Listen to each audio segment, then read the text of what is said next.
Hello, everyone, and welcome to today's webinar. My name is Bradley, and I will be your moderator. Thank you for joining us today for this episode of our Sydney Enterprise in Real Life webinar series, Purpose-Built Workflows Get Set Up for Success. Before we start, I would like to provide some information about our company and introduce today's presenter.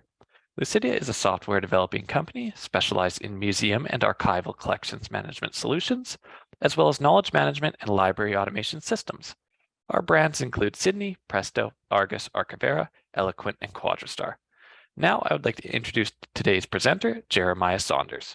Jeremiah is the Special Projects Librarian here at Lucidea, and he will be giving us an in-depth look at Sydney Enterprise. Take it away, Jeremiah. Welcome to Sydney Enterprise.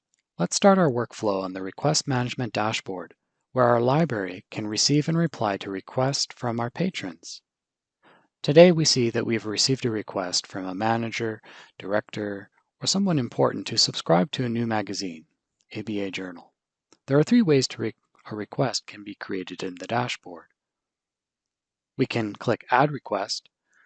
We can allow the end user to fill out a configurable form that will create a record and notify us via email, or the end user can email the request directly to the dashboard using whatever email address you assign to it. Rather than a request going to your inbox, Sydney Enterprise can intercept their email and generate a record, extracting the request from the body of the email, filling out the subject line, and matching the email address with your patron record to fill out even more fields, all of which can be used to create reports to analyze how the library is meeting the needs of the organization. If you don't have patron records, you can still receive the request and fill out the fields you want later. Our end user, Albert, has not been waiting for a reply either. An automated reply can be sent to Albert's inbox. Our staff also receive email notification of the new request. You can choose who receives the notification. Perhaps it goes to all the staff, or whoever's available takes it on. Or it can go to a manager who evaluates it and assigns it to the appropriate subject matter expert. Once we receive the request, we can assign it to one or more staff, who will receive email notification. Next, we can document our workflow, such as the sources consulted for research, any costs incurred, and time spent. You can add or remove the fields you want to use at any time, even after our implementation team sets all of this up for you. The more we enter, the more detailed reports we can run later on. Finally, we can click Reply to send our response back to our end user, Albert, via email. No need for us to open our email client, such as Outlook, since we can receive and reply to emails without leaving Sydney Enterprise. Our workflow generates statistics for us. These numbers are just examples, so you can tell the implementation team what matters most to you that you want to track.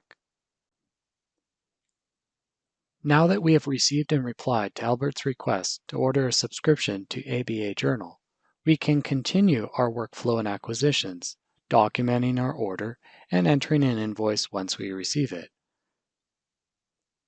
Of course, you can proceed through any workflow in Sydney Enterprise in a sequence that makes sense to your library. No two clients follow the same workflow or use the same set of fields, or even use the same set of screens in Sydney Enterprise. While creating the order, we select our supplier, vendor, publisher from an authority table to save time with data entry. Our order can be made of more than one item if all of them come from the same supplier, and items can be anything you want to acquire: books, subscription databases, office supplies. We'll enter a brief description of what we want to acquire, the cost, quantity, and where it comes out of our budget, also known as a cost center, fund account, or GL code. We can enter the price, discount, taxes, and any other costs you can think of. The more we enter, the more detailed reporting we can generate later on. Note that we can allocate the cost by percentage, amount, or quantity across more than one cost center. Since we plan on receiving this magazine every year, we can tick a box to make it a standing or continuing order, which means we won't have to enter any of this information next year. We can simply create an invoice for 2023, 2024, etc. as needed, adjusting the cost, quantity, etc. each year if necessary. Sydney Enterprise has default reports in all of the areas of the library, including reports to claim orders that have not arrived on time. But Lucidea expects to customize reports during implementation, since no two clients have the same reports. You can also design your own simple reports through Report Writer, a built-in tool that allows you to print a selection of fields to a PDF or spreadsheet. Once we have communicated the order to the supplier, we can receive it, generate an invoice, and even attach the PDF of the invoice to the record for ease of retrieval later on. After adjusting the cost, quantity, etc. as needed, we can flag it as paid. Some clients will set up an automated export of invoices, which generates a CSV file that could be sent to an accounting department or imported into a time, financial, or billing system. We can analyze our budget by looking at transactions posted to a specific cost center, filter by any combination of search fields including date range, or run any of our default reports to analyze spending by supplier. Now that we've received the first issue, let's catalog the title. To save time, we can use the built-in Z39 search to import a MARC bibliographic record. Of course, we could also do original cataloging or import in records with other formats, such as a CSV file, more commonly known as a spreadsheet. In our other webinar, we cover more features of cataloging, including a built-in link checker, barcode generator, and ways to make changes to multiple records using batch update, or even new features for creating multiple records with a combination of shared data and unique values called rapid data entry. But in this webinar, we'll simply import a MARC record. You can search any target or across several libraries, select one or more records to import, and then click Import.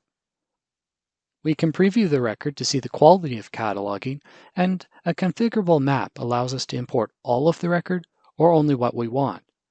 Our implementation team will help set this map up, but you can change it at any time to import as much or as little of a record as desired. If you already have the MARC file on your computer, then you can simply drag it onto the screen to import it in, or open it up to select specific records to be imported. After cataloging ABA Journal, we can set up a prediction pattern by using the Schedule Wizard, which walks us through 4 steps: a frequency, an issue pattern, which defines when the issues arrive within that frequency, a year, and a volume issue numbering. SydneyEnterprise generates all the issues for us that we need to check in, but we can always add or remove issues if necessary, or we could set up a schedule for regulars. For multiple formats and frequencies, we can create more than one schedule to handle loose leaf, filings, pocket parts, supplements, etc. For a digital subscription, SydneyEnterprise has an additional module called Serial e-Resources if we want to receive email from our supplier, vendor, or publisher.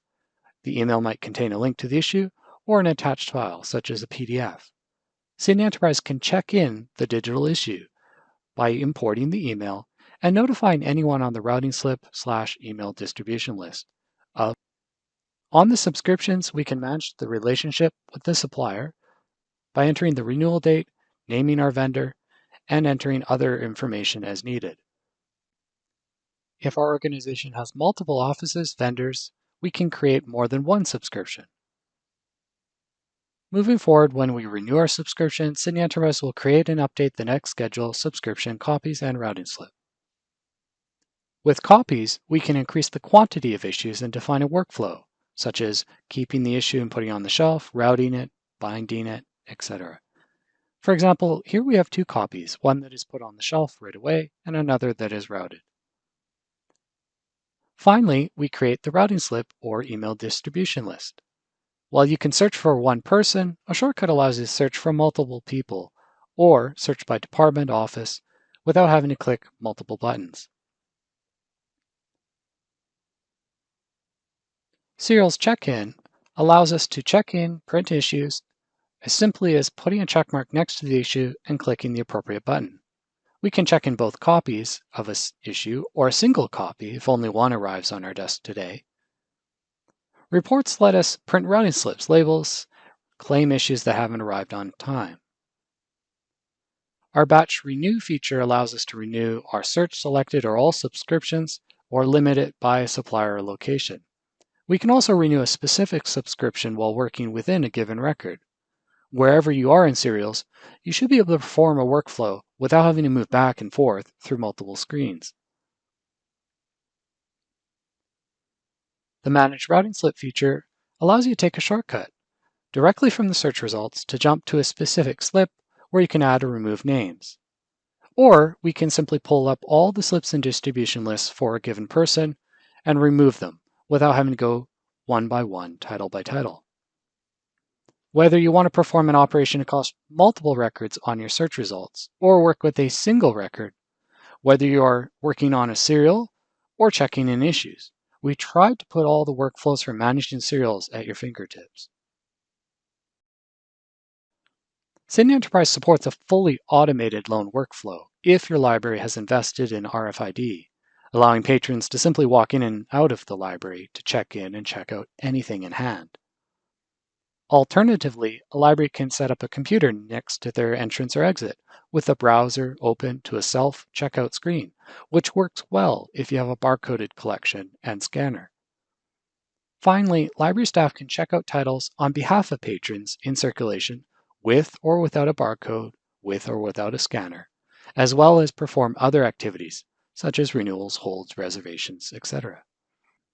There is even a default report for overdue notification and reports to generate statistics. Thank you, Jeremiah, for the wonderful presentation. To our audience, if you have any more questions or questions about our software or company, our contact details are listed on the screen. Please feel free to reach out and stay tuned for more webinars and content related to this series on Sydney Enterprise. On behalf of the Lucidea team, I thank you all for attending today, and until next time, thanks.